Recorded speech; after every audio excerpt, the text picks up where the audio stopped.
and I am, if anything, a fully caffeinated being. Since no off-the-shelf spiritual category seems to fit me, I find I must invent one. Confucianist. As the name implies, we Confucianists are confused deeply and profoundly when it comes to questions of God and religion. Wait a second, you're probably thinking, isn't a Confucianist just another word for an agnostic? No. We Confucianists lack the smug uncertainty of the agnostic. We are, in a way, pre-agnostic or maybe meta-agnostic.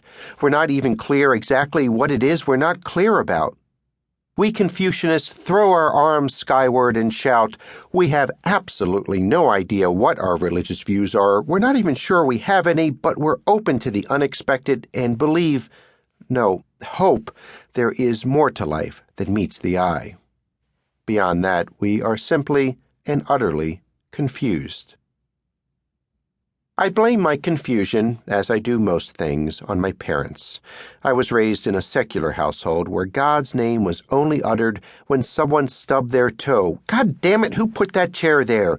Or ate something especially delicious. Oh my God, this is to die for. We were gastronomical Jews. Bagels and lox, of course, but also rugula, whitefish salad, challah, latkes, hamantaschen. If we could eat it, then it was Jewish, and by extension had something to do with God. As far as I was concerned, God resided not in heaven or the great void, but in the Frigidaire, somewhere between the cream cheese and the salad dressing. We believed in an edible deity, and that was about the extent of our spiritual life.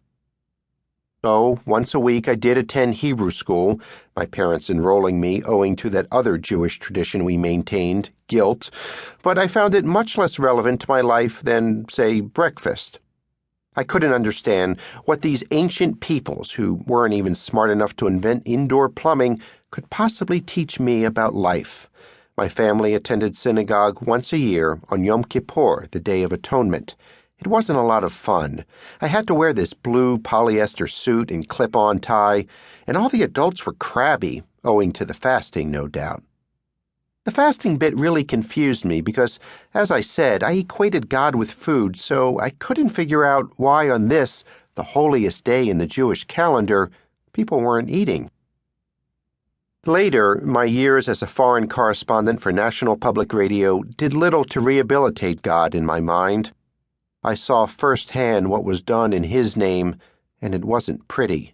I lived for a while in Jerusalem, the city of peace, though it was anything but. Even a blind person, especially a blind person, could detect the tension that hung over the city like an LA smog.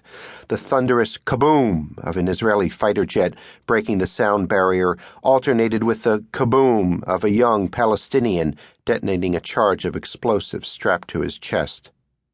So similar were those sounds that we journalists developed our own auditory bomb detection technique. A kaboom followed by the roar of a jet engine meant you could go back to your morning coffee. A kaboom followed by sirens meant a mad dash to a horrific scene.